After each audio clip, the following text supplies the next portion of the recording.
right, everyone. Just been chatting to Olencio de Souza, our next speaker. He's Managing Director of Technology Care, and he's going to share some thoughts on data-driven approach to security and safety process optimization using intelligence at the edge. Edge intelligence, very intriguing term. He's going to explain all that. He has actually survived working for a Dutch company, which is my heritage. I escaped that place 20,000 kilometers. I escaped from the Netherlands, but you actually managed to work for Philips in India for 4 years. That's fantastic. Also, Muscat Electronics, Sultanate of Oman.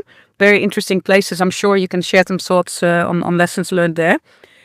We also were chatting about the importance of asking questions. Now, security people are the people who should, at least in your head, should be lots of questions all day long. What are people up to? What could happen?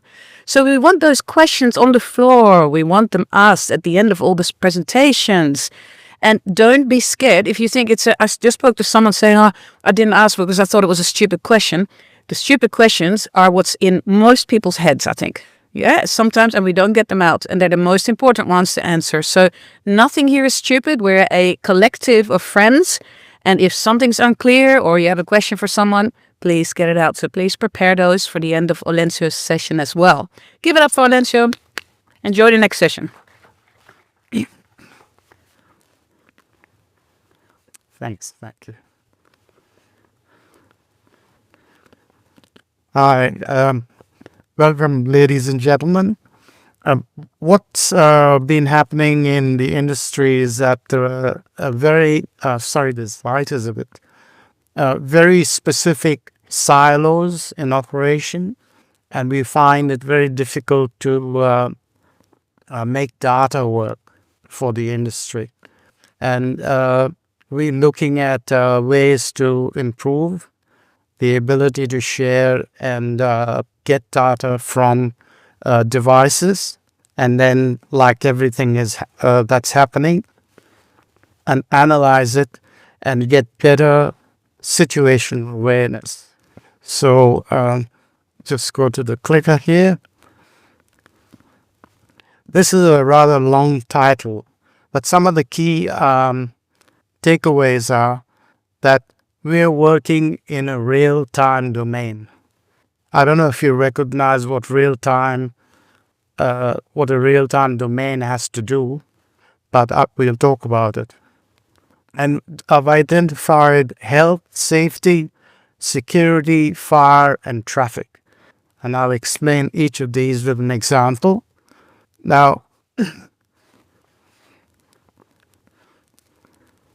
why is AI mimicking the human brain? What we have is a great ability to infer. We look at something and we think, well, there could be a problem, or it's all right, or no problems. So that inference,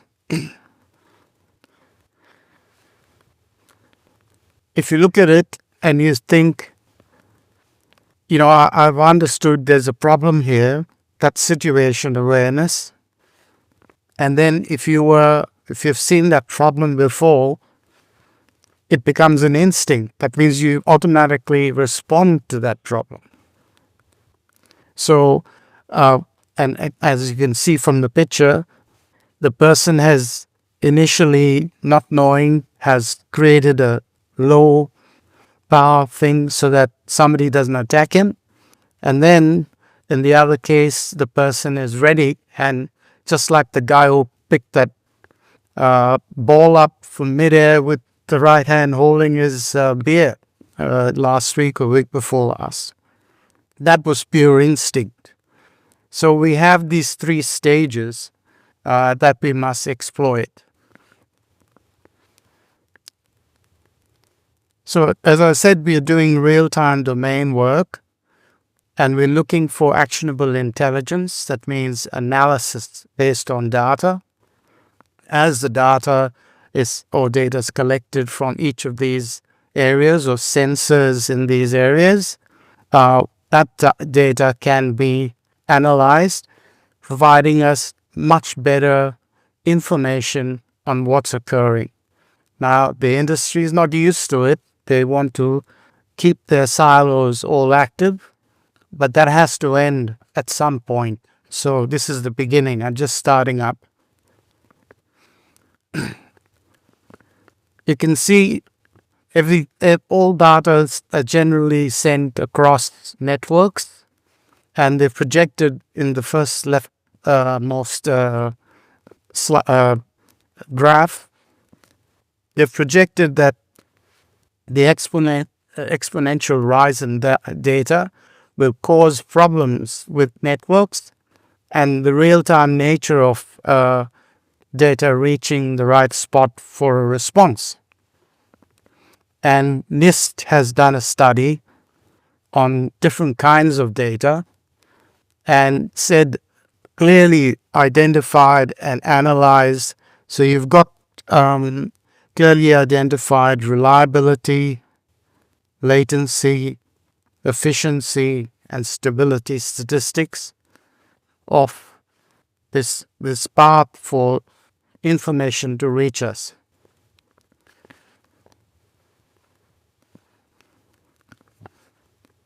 Human beings generally tend to create logical connections between sensors, between things happening, and these logical connections are in human time and according to us. But when we try and add this sync or instinct to a device that can do that for us millions of times faster, then we start to get intelligent devices at the edge. So we'll talk about that in a little while, but we've done work on devices that are available very freely with a lot of sensors on board and the ability to add intelligence to firmware. So once you train them to recognize through the applications, you'll understand, train them to recognize something that you would like to, keep tabs on, you will find that the devices automatically do it for you. And I'll show you the connectivity that's available, secure connectivity that's available natively on these devices. This is called a graphical abstract. What we've tried to do in just this graphical abstract is to say to you that there is on the device itself, there is a algorithm added that has been tested by, and I'll explain, how Edge Impulse and all of these cloud services can do that for you. And whilst you're doing that, also have the ability to comply with legislation. Suppose you have you're doing work for the Aged Care, and there's the Aged Care Act, and you have to do a lot of compliance documentation. How will you do that? You have somebody just writing it down? How will you do that? So we've got devices like this that keep tabs on everything that happens, and it's called, that's the situational awareness that is possible to do with these smart edge devices, which you have trained specifically to do the task you want. They look something like this.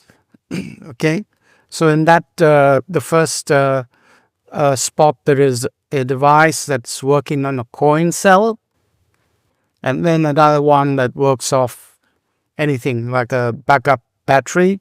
There's a device that can record on a stick and also give you environmental data. But just remember one thing: when you collect data, you also need to collect context. So as we go through the examples, I'll show you what I mean by that.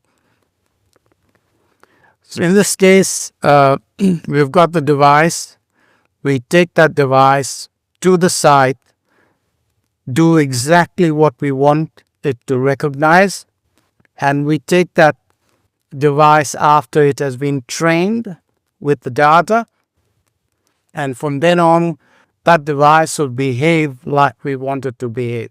Try and recognize what we want it to recognize and deliver a kind of information on. I'll tell you how Bluetooth works and how that is used very securely to carry this information across. In this case, we have used those devices that are trained and that provide angular motion, acceleration, as well as temperature and information based on how aggressively the person has been moved around with those devices like the chair and bed. Now with that, they are able to you can see the first graph there. That graph is actually recording the anomalies. That means if it was smooth, everything would be fine. But if there was jerks and whatever, you would start to get all of that recorded on the little card that was put into the system. And that card there, the next one down, shows you a circuit of how the system records all of that.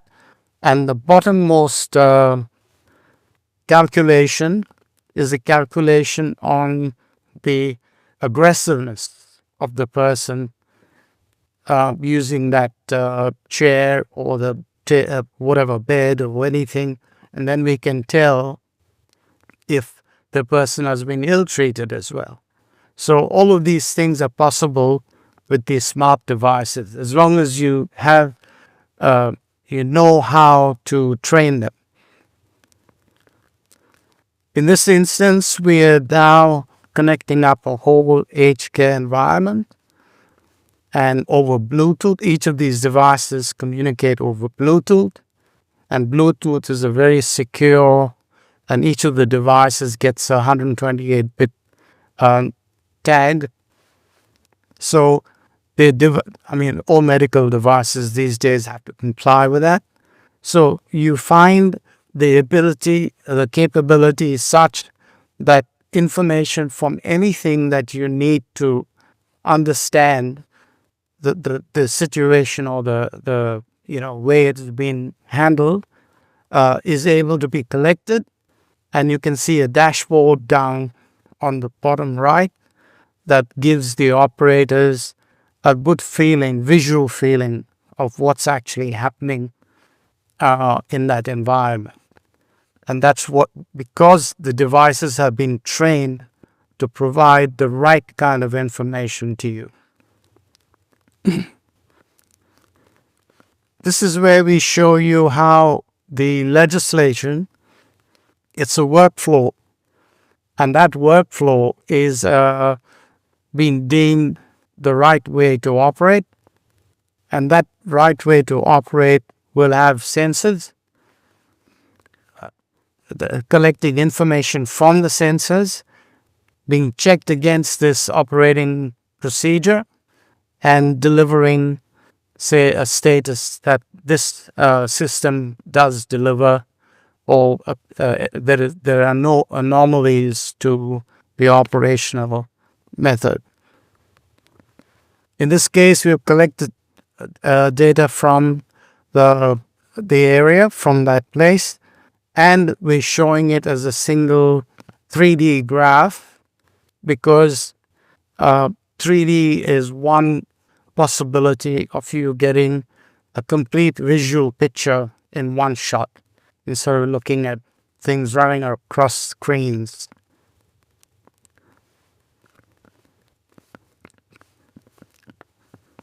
We've now progressed from getting information or data from these devices standardizing on the data that's required, and then producing this data that we get as a backup, like the temperature, environmental, the movements sensors, the angular velocity, the aggressions. All of that data is important as context. So that adds more importance to your report, or authenticity to your report, that what's happening at site is the right way. I've added something here which I will speak about a little later. It's something called vision intelligence. Now, vision intelligence, initially we all pick up CCTV images and we do video analytics and collect that data. But this is sort of an old way of intruding into the activity there. What you need to have is vision intelligence, which actually pixel by pixel picks up information and delivers to you something that you train that device to look for. So it is not intrusive, it's very informative, but it's not sensors, but it's giving you visual information. Now, with smoke, we have smoke detection and fire detection, etc. This report by NIST again shows you there are so many different kinds of smoke. And we expect that single smoke detector to save us from a fire tragedy. And we've got to understand how so many kinds of variations of smoke will deliver to us information about the situation at site. And unless you have an intelligent sensor that's been trained to respect all these different variations, you will not be able to, because I've seen myself black smoke in the house and none of the sensors went off. So I'm sure that there is some validity to me saying that something has to be done about using smoke detection sensors to bring across, the false alarm rate is something like 80%. Bring across so many people to attend to an alarm or event or emergency and waste everyone's time because there's been a false declaration of calamity. I'll skip this key observations because this relates to the kinds of smoke. But I'll go to this one. This is a very interesting area to work in, which is large, complex, shopping centers where all kinds of activity happen. Now, in this kind of environment, you've got to be worried about the number of people collecting at one location. There's fire brigade rules that have to be maintained. There's crowding. There's, how many people remain back after hours, etc., etc. So many rules and regulations they have to maintain. And unless we are able to watch for all of these critical factors, and that's something called there's the blue screen that shows a ability to monitor without interfering with the operation, monitor all these data points. In this case, we do it for lifts. We did it for lifts. What we had to do is understand when crowding occurs, when there are problems with people trying to, too many people trying to get in, or crowds in the lobby itself causing problems. So by doing this data, generating data from this operation, you can control or manage the situation. If you didn't have it, you just will have to put a guard there to look at the stuff. But by doing this, we generally were able to control and actually compare multiple lifts. Some lifts are old, some lifts are new, and how they operated, how quickly they opened and closed. These were things we could do because we had data. Simulation. You can always do a simulation if you have data coming out of something. But if you have no data coming out of something and you need somebody to visualize it, you just have no hope of doing simulation and checking things out before you implement them. So typically the systems that we use, they're driven by TinyML. I don't know if you must have heard of TinyML. They give you the tools to use microcontrollers, train the microcontrollers with all these unique detection capabilities, and use the same microcontrollers during the training, and then implement them in the field to give you more accurate sensing capability. So that's typically the portal to develop the inference model. Like I said, initially humans, why they use the brain was humans infer, and if they've seen the same problem many times, they get an instinct for that problem. So they automatically understand that's the potential or risk potential that is likely to occur. And that's because they've developed an instinct. So we try and train these devices with that instinct. That's the whole purpose of using TinyML. In this case, we just show you the ability to do it accurately. So these like Edge Impulse provide you cloud service that allow you to train the device, then test it out and get a reading, like for this one it's 91% or something like that capability to accuracy.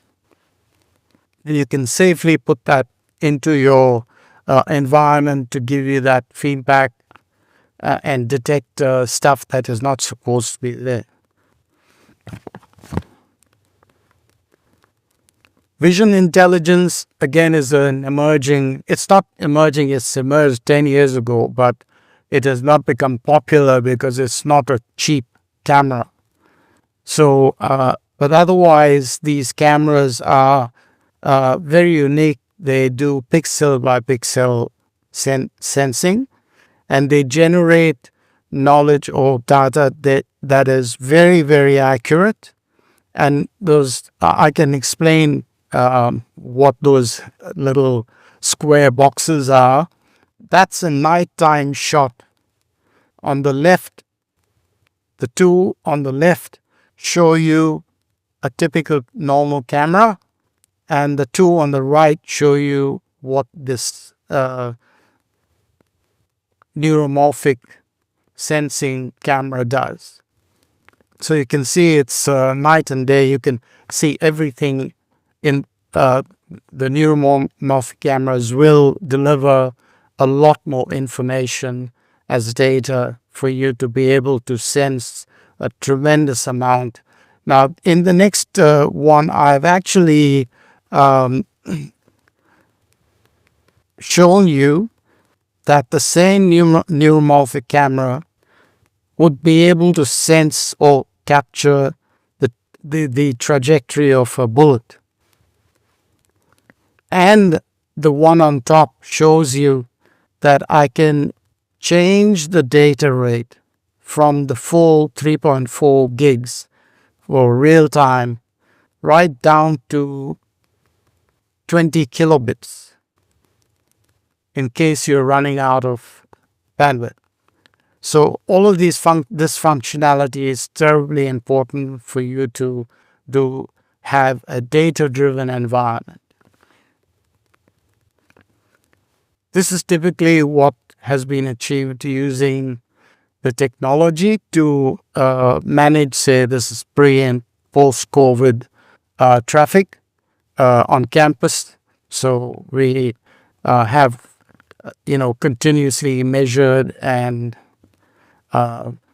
recorded what was happening when no one was there, or supposedly no one there.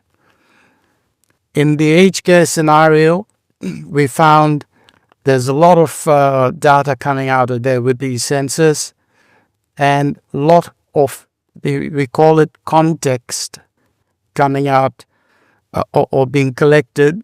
And this context, along with the regular data, gives us a better understanding of what's happening at that site. Like, I'll give you a simple example here. In this flowchart, you can actually see the call buttons that are given to people in these care units generate 4 times more work for the person, because they hit the button, it goes somewhere, there's a wait, goes somewhere, somebody tries to say, what's this person or what do they want, and go back and have a look at it, and then come back, find what they need, etc., etc. So you generally tend to create 4 times more work. That's why they always need staff. They need staff because they have these systems that are absolutely, 15th century type stuff. So we've got to change the way we pick up information, and that's why it's important to understand the value of generating data from all these sensors. Somebody would think, oh, what's this about, What we've done basically is use the same sensors that have got the same intelligent sensors that have got the ability to even record audio, to record snore patterns. See, each of these patterns of snoring tell you or actually predict the kind of problem you have. And there are so many names given to it's very difficult to say if you're not a medical person. But those are the medical names given to that kind of breathing problem. So with these sensors trained to recognize snoring, we're able to deliver much better information on what the problem is. Along with this, as I told you before, we collect a lot of environmental data and motion data. So the bed moves and the person's been turning around and breathing heavily. All of that is recorded, and we're able to build context for the specialist to say, yeah, there is a breathing problem. It sounds like this Geishan something, fancy name. And they know the environment. They know what kind of, what's the CO2 content, was there any motion, were there any jerks with the thing, and that delivers a better way to sort out issues with breathing difficulty and snoring. This is again one end result, like a dashboard. From this dashboard, you can tell a lot. You can keep control over many things. And this was done for fire systems. I'll just explain the basis for it. See, most of the systems deliver information that is not human readable. It's data.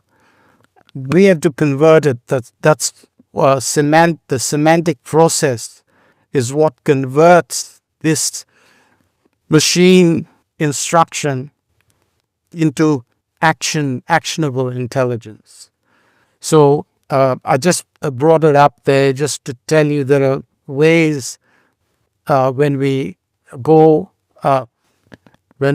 to the using data driven systems to provide better information. One more. That's the dashboard that we get when we're using a data driven approach. So you can see actually it tells you so many things about the environment and about the functionality in that environment and about the outcomes you're expecting from that environment. Okay? And lastly, there are no silos in a data-driven world. And the security industry has to realize that if they just try and keep working in these silo-based, access control, alarm, CCTV, and all of these, we'll never get out of it. We'll remain where we are. Thanks very much.